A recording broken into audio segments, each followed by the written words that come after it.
The 2019 NBA Draft Lottery.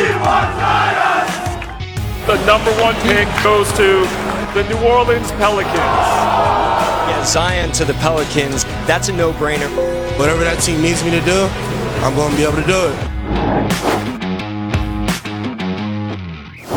Strange night in every way that a night can be strange. As I said, the ping pong balls of life sometimes can take a funny bounce, and the Pelicans shockingly won the draft lottery, leaping all the way up from the 7th spot to #1 and earned the right, we assume, to select Zion Williamson in next month's NBA draft. And where does that leave them and him and everybody else? For answers to those questions, oh, look at him. The one, the only Jalen Rose is up early from the Bay Area. Thank you, Jay. Covering the Western Conference Finals. We'll get to the game in a minute, but let's just start with this. We've talked so much here this morning so far about everyone but Zion. Was last night a good night or a bad night for Zion himself? Last night was a terrific night for Zion. Can I get everybody to pump the brakes trying to force players to large markets, feeling like that's the only way that they can be successful? Are you people paying attention to the NBA? Tim Duncan won 5 championships in San Antonio. Dame Lillard re-signed with the Portland Trail Blazers. Russell Westbrook re-signed with the Oklahoma City Thunder. LeBron James got drafted by the Cleveland Cavaliers and did just fine. If you're a terrific basketball player like we project Zion to be, performance is going to dictate his marketing. Performance is going to dictate his all-star bids, his all-NBA opportunities, whether he's going to be an MVP. Not the market that he plays in. I know for him as a young kid, he can't help but get caught up in the hype of what happens if I get to New York? What happens if I get to LA? Because the adults are caught up in it. But the bottom line, going to New Orleans with Anthony Davis is going to be terrific for him. And I love the fact that I get a chance to cover these things real time because I get a chance to do the takes first. And like I said last night, getting drafted by the Pelicans now gives a couple of things as trade scenarios to take place. David Griffin was the general manager of LeBron James with the Cleveland Cavaliers. He is now with the Pelicans. They have the first pick. The Lakers have the 4th pick. It now gives them the equity for both of those two teams to actually now do a deal. Anthony Davis can now get to LA and be happy. Zion now can have some other young parts around him to build with. And now the Pelicans are relevant again. It's a win-win even for Memphis and the Knicks. I think it went great. The fact that the Suns, the Cavs, the Bulls did all of that tanking, yet none of them got a top 3 pick. It was a great night for the NBA. Totally agree. From an NBA standpoint, I think it was a slam dunk. Let's focus in on the Lakers for a minute and the Knicks, because as I said earlier, the night started out about Zion and then it wound up being about Anthony Davis. So the Knicks have the 3rd pick, which is R.J. Barrett, who is a markedly better asset, it seems, than whoever would be in the 4th spot. And he was teammates with and very close friends with Zion. Do you think right now the Knicks or the Lakers are in the better position to try and make a deal for Anthony Davis? I think the Lakers are. And I saw my brother Stephen A. Smith's troll video just recently. And the thing about the Knicks is you want to keep the expectations low. Don't they still have 2 max spots this summer? Don't they have the opportunity to possibly get KD and Kyrie? As long as they're in the top 3, they're goody. Of course you want to get Zion and hit the home run. But John Morant would have been a terrific prospect. R.J. Barrett is going to be a terrific prospect. If I'm the Knicks, I don't move him. He might be the best player in this draft.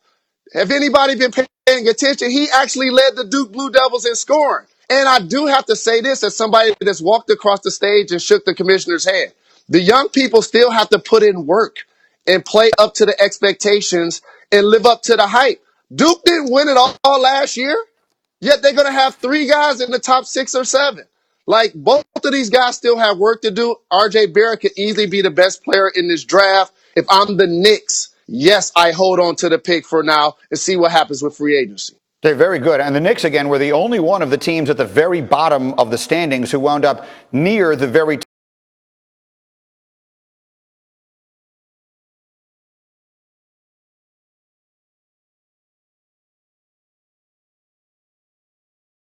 Greeny, and you and I are in agreement about the tanking management because it doesn't yield you what it used to. Before, if you had the worst record, you were in position to possibly get the number 1 pick, and the odds were so weighted that worst case scenario, you would get a top 2 or 3 pick. So now all of a sudden you do all of this tanking. Look at the Cavs. I'm happy for John Beilein. He was the coach at the Michigan Wolverines. He did a great job of turning our program around. He's an amazing coach, but he doesn't have much to work with now. I like Colin Sexton as a young prospect, but can the Cavs turn that situation around? I don't think so. The Suns still have Devin Booker.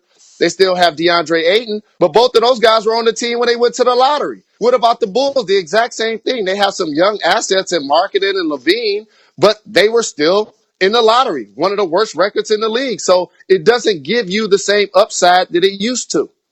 Okay, I love it. We're in agreement on that, and that's good. Let's go to the game then. You, of course, there with the whole crew doing the Western Conference Finals, and we sort of somewhat jokingly suggested this morning Portland's defensive strategy last night appeared to be let Steph shoot wide open threes and hope he doesn't make them. Well, it didn't go well. Steph made 9 threes. What did you see last night? You were there. The Blazers' strategy versus the Splash Brothers mirrored the one that I saw of the Toronto Raptors when we were guarding Kobe Bryant. If he didn't have any help, Steph could have easily went for 81. I am not playing. Why is Enes Kanter, why is Collins guarding a screener in the paint while Steph Curry is coming off of clean looks for 3-point shots? Didn't we say that he's probably arguably the best long-range shooter we've seen, especially off the dribble? You want to get up and contest all of his shots, especially when you have so many non-shooters on the floor. You have Looney, you have Bogut. You want to live with the percentages of Iguodala, live with the percentages of Draymond Green. He started to get clean looks, and I said this at halftime. If they keep playing Steph like this, he's going to go for 40. This is what allowed Klay to get going in the second half of the game. I guarantee you there's going to be a definite change to that strategy in game 2. Yeah, and we'll look forward to seeing that. And then just super quickly, what do you imagine Kevin Durant is thinking as he watches this? We know that he has an unusual way of looking at things at times, and his team has just looked good, if not at times better, since he got hurt by putting away Houston the way they did and demolishing Portland in game 1 the way they did. How would you imagine KD is watching this? I think he's looking at it the way he viewed the Warriors before he arrived. Man, they're a really good team. They won the championship. They've accomplished a lot. But when I'm playing, I got a chance to be the best player on the best team. I think if he was going to leave via free agency, them playing well without him, them struggling without him is not going to deter him coming back when he's healthy, and it's not going to change his mind in free agency. The one, the only, Jalen Rose, live in the Bay Area this morning, covering the Western Conference Finals. Come home soon, my man. We'll see you. Thank you very much, Jay. Thanks for the love.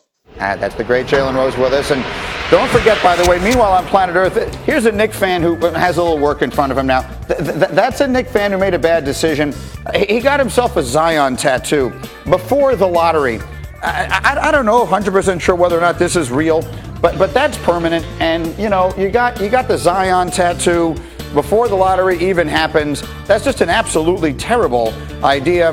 Hopefully that's something maybe he'll just become a Pelicans fan. Either way, Thursday night on ESPN and on ESPN Deportes, we have game 2 of the Western Conference Finals. That's at 9 Eastern. Our coverage begins at 8 with NBA Countdown, and it's all streaming live on the ESPN app, so you can watch from anywhere. So many different things to unpack coming out of last night's lottery. But what we do know for sure is that the function of the lottery is to set the draft order. That has been set. Sean Farnham, mock draft, what are the top 5 picks going to be? Okay, again, usually we go from 5 to 1, but let's just start with 1 because it's not a surprise whatsoever. So we'll start with number 1. Hey, folks, it's going to be Zion Williamson. Look, you got to love everything that Zion brings to the table. We talked about his defensive effort. He's also a very good passer. He has great awareness out on the floor. So while we fall in love, again, with his athleticism, his ability to dunk, and the highlights out in transition, in the half-court set, he's going to be able to facilitate and make people around him better. That one's easy. Let's go to number 2. It is Ja Morant. Ja Morant is probably the closest thing we've seen to Russell Westbrook since Russell Westbrook left UCLA. He's an electrifying athlete. We saw him jump over players this year at Murray State.